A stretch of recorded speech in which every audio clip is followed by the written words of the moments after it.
And let's move on. And Dr. Cole, next topic I'm going to get into here on Sports Medicine Weekly. I'm sure you're aware the fitness industry is not regulated, right? Yeah, of course not. Yeah, personal trainers, people who do Pilates, yoga. It's kind of the wild, wild west out there. Well, I would say the areas where it's problematic are when people are sort of taking these classes that are not very well coordinated. They get out of their league, out of their comfort zone, and they do things that are just not being monitored closely enough by the instructors. So I can tell you that's where I see injuries come into my office on Mondays after a weekend of this. People start some of these new organized exercise programs and or have a trainer, and I think the certification process is super important, but you're right, not super regular. I will tell you that the clubs and so forth are getting more conscientious as the competition goes up. I think trainers are now seeking lots and lots of different certifications, but I think it's also there has to be upkeep of that, and there has to be some regulation to make sure that they maintain their status. So super confusing area, and anyone, unfortunately, can hang up a shingle and do these things. Let's talk more about vetting your fitness professional. We bring on one of our professionals. Jo Ann Graser is a studio owner, master trainer of Tensile Strength Studio in Barrington Yoga Loft, and she's also the president-to-be here of the PMA Pilates Method Alliance, president of the board of directors. She'll be president in 2020. So, Jo Ann, thanks so much for joining us. Great topic, and we appreciate you being with us on Sports Medicine Weekly. So how can I tell if my fitness instructor has enough training to help me meet my goals and keep me injury-free? So this becomes a real challenge. One of the ways you can do it is look for referrals from a physician. Might be a good place to start, or a friend who you think is getting a lot out of their program and seems to be staying safe and meeting their goals. Internet research is something that we all turn to, but as we all know, we have to be really careful about the things that we find out there and claims that are made by certain people and things. So it can be quite a challenging thing to undertake. There is an organization out there that is a terrific resource called the United States Registry of Exercise Professionals. It's kind of a mouthful. It's US Reps. They have organizations that are members who have credentialed folks that work under those umbrellas.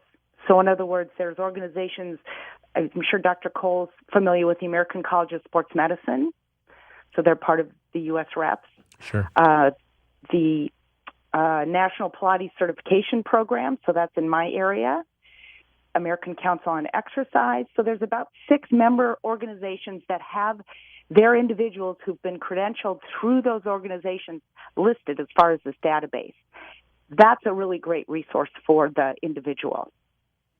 Okay, so this is well beyond just Pilates. This is other areas of expertise or specialty in this space, right? This is other areas of expertise. What's interesting is there's no yoga organization that's part of this because nobody in the yoga industry is offering a third-party credentialed exam. So, for example, Dr. Cole, you sat for your medical boards, obviously, to become a physician.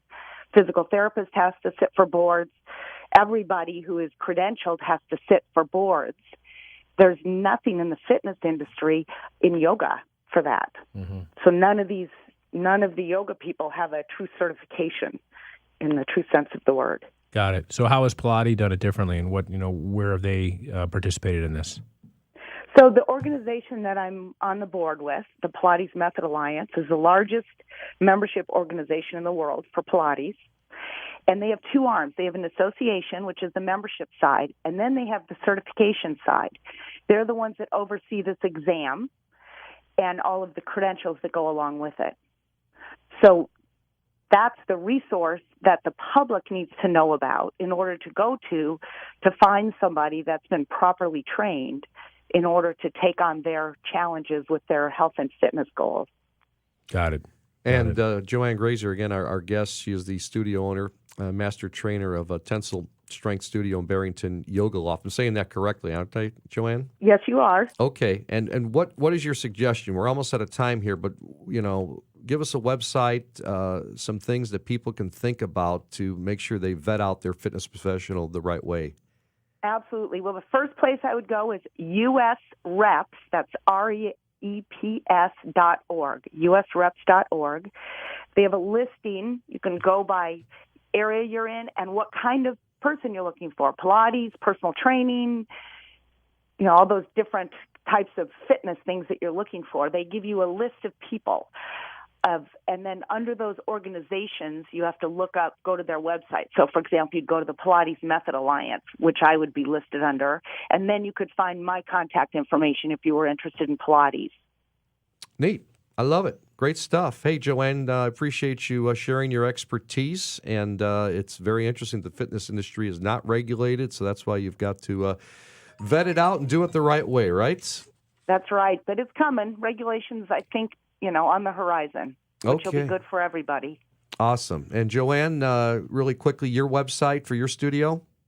Is tensilstrengthstudio.com. T like in Tom, tensilstrengthstudio.com. Wonderful. Thanks for joining us. Thank you very much. Jo Ann Graser, about to become president of the Pilates Method Alliance. Some things you might not be thinking about that we explore here on Sports Medicine Weekly. When we come back, it's our staple of the show, our Ask the Doctor segment. Stay with us. Steve Cashel, Dr. Brian Cole, Sports Medicine Weekly, only on 670 The Score.